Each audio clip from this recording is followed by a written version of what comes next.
In June, 18 Iranian government sources for the first time reported the use of Sejil medium-range ballistic missiles for strikes on Israeli targets. As part of the latest series of attacks by the Revolutionary Guard Corps under Operation True Promise 3, the Corps has fired increasingly capable missiles at Israel as the two countries have exchanged multiple rounds of fire. Although it remains uncertain whether further attacks using Sejil were launched after the first attack using 3 of the missiles.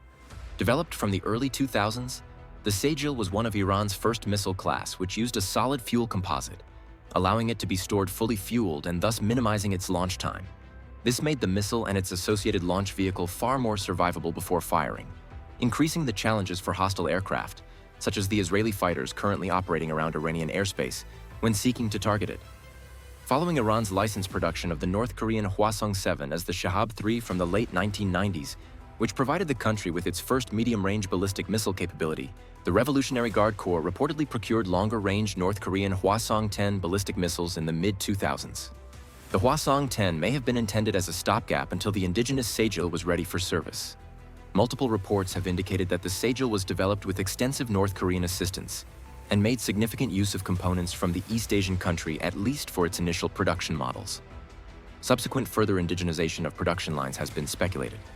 The Sejil was first test-launched in 2008 and began to enter service near the middle of the 2010s. The missile uses a solid fuel composite in both of its 2 stages and has a reported range of 2,500 kilometers, broadly equivalent to that of early variants of the Hwasong-10, while carrying a larger 700-kilogram payload. A number of sources have reported that the missiles can carry submunition warheads, with multiple Israeli sources reporting that some of the recently fired missiles have been equipped with such explosives for recent strikes. The Sejil has been among the most secretive of Iran's missile programs, with its lack of a North Korean origin also being a factor limiting the details available. It is speculated, however, that the missile uses a maneuverable re-entry vehicle to better evade enemy air defenses, with such technologies having been exported to Iran and Syria by North Korea from the late 1990s in response to Israel's procurement of Patriot air defense systems at the time. At the time of the outbreak of hostilities between Iran and Israel, the Sejil remained an ongoing program, with new, more capable variants of the missile continuing to be developed. A number of sources reported that an intermediate-range ballistic missile based on the Sejil design, with an extended 4,000-kilometer range, is now under development, which would allow the Revolutionary Guard Corps to strike American and Allied military bases across much of Europe.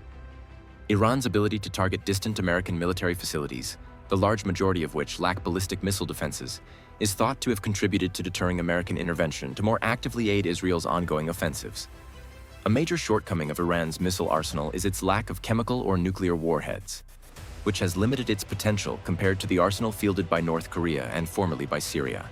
The considerable costs of delivering very long-range payloads, combined with the limited damage that can be done with 500 to 700 kilograms of conventional explosives, has limited the appeal of pairing very long-range missiles with conventional warheads.